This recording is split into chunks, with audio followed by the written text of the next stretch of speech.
L'opération de suppression du passage à niveau numéro 144 s'inscrit dans le plan global d'aménagement de 21 passages à niveau sur le réseau routier national, considéré comme préoccupant. Ce plan national, décidé par l'État, fait suite à l'accident d'autocar à Allinges le 2 juin 2008 et vise à renforcer la sécurité des usagers de la route au passage à niveau.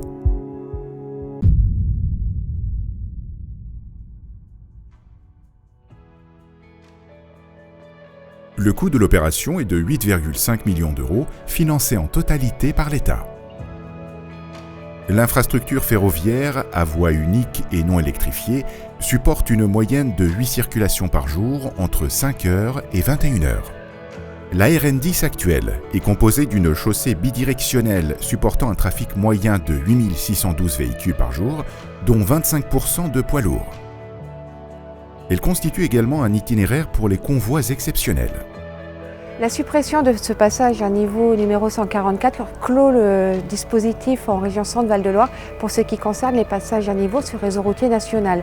Il y en avait 3. Un premier, le PN numéro 3 bis, situé à Chartres, qui a été supprimé en 2016. Un deuxième, le PN numéro 97 à Auteuil en Eure-et-Loire, qui a été supprimé janvier 2020. Et enfin celui-ci qui va être supprimé dans les quelques jours qui arrivent. Mais ce n'est pas fini parce qu'il existe encore 1500 passages à niveau en région Centre-Val de Loire, tantôt sur le réseau routier départemental, tantôt sur le réseau routier communal. Tous ne sont pas jugés prioritaires et dangereux, mais ils feront l'objet de mesures de diagnostic et également de mesures d'aménagement ou de suppression. C'est ainsi que le plan de relance national a attribué une enveloppe de 80 millions d'euros au niveau national pour permettre ces aménagements. L'opération a consisté en la suppression du passage à niveau sur la route nationale par construction d'un pont routier au-dessus de la voie ferrée. Ces travaux ont exigé un respect des contraintes de sécurité strictes de la SNCF, notamment en termes de fenêtres, travaux. Il a donc été opportun de minimiser les temps de travail sur et à proximité des voies par l'utilisation de techniques fiables et innovantes. Le chantier consiste en la création d'un ouvrage routier qui va enjamber la ligne ferroviaire Brétigny-La On va également réaliser des remblais adjacents à cet ouvrage, donc de part et d'autre de l'ouvrage. On va réaliser une aire de contrôle poids lourd et également des rétablissements définitifs d'accès pour les riverains. Différents acteurs sont mis à pied d'œuvre pour réaliser cette opération, à commencer par la maîtrise d'œuvre, qui était représentée par la Direction régionale des routes Nord-Ouest pour la phase d'études de 2012 à 2018, puis le bureau d'études Antea qui a pris le relais au moment des suivis des opérations de travaux. Les travaux ont été suivis par le groupement Gatoli, NGE et TPPL. Enfin, d'autres acteurs ont été associés à l'opération, qu'il s'agisse du CEREMA pour toutes les opérations de contrôle extérieur, du maire de Villechauve, d'autres acteurs comme les agriculteurs, des bureaux d'études environnementaux également sont intervenus pour arriver à bout de cette opération. Un partenariat entre l'État et le RFF s'est mis en place et les études amont, dites d'avant-projet, ont été menées par RFF avec l'appui du bureau d'études Sistra. Le projet a fait l'objet d'une présentation en réunion publique le 18 octobre 2016. La procédure loi sur l'eau s'est finalisée le 23 octobre 2018.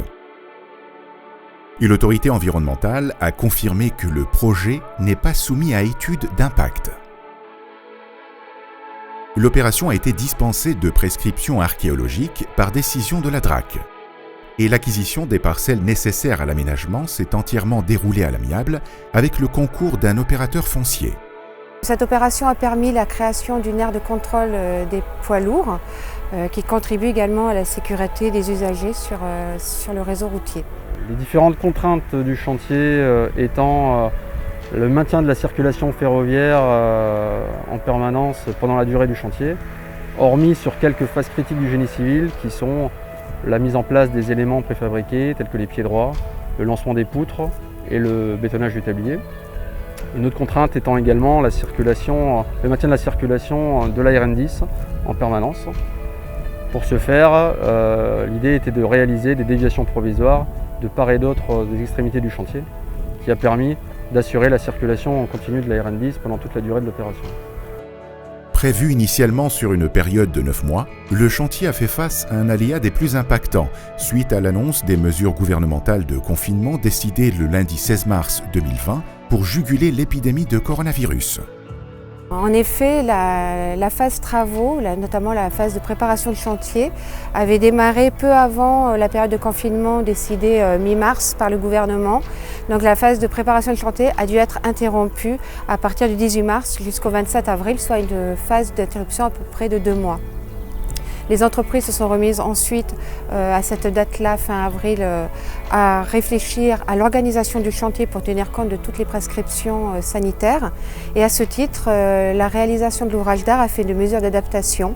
Au lieu d'être fabriqué sur place, l'option a été retenue de préfabriquer certains éléments du pont, notamment pour limiter le nombre de personnes présentes sur le chantier, mais également pour éviter de ralentir le chantier en devant limiter le nombre de personnes intervenant. Et par là même éviter les risques de crise sanitaire et de Covid sur site. C'est un chantier qui a réellement démarré mi-juin 2020. Donc on a rapidement ensuite créé les 2 déviations provisoires aux extrémités du chantier. Ces déviations provisoires nous ont permis de réaliser les raccordements définitifs de la nouvelle portion de la RN10 sur la RN10 existante, tout en maintenant la circulation sur cette route nationale. Ensuite, en parallèle, une fois le basculement de la circulation sur ces déviations réalisées, nous avons pu démarrer les travaux de terrassement, donc par du décapage, la montée des remblais. Il faut savoir que les remblais qui font environ 1 km de long, ces remblais étaient sur le chemin critique de l'opération. Donc il a fallu pas moins de 160 000 tonnes de matériaux à acheminer pour mener à bien cette opération. Cette opération d'amener des remblais nous a duré 5 mois sur le planning global de l'opération. En parallèle de ces travaux, nous avons pu réaliser les travaux d'assainissement, avec notamment la construction d'un bassin routier. Nous avons également travaillé sur l'ouvrage d'art, donc avec les différentes phases de construction de l'ouvrage, à savoir les fondations, les élévations, le lancement des poutres et le bétonnage du tablier qui a eu lieu sous coupure SNCF mi-novembre 2020.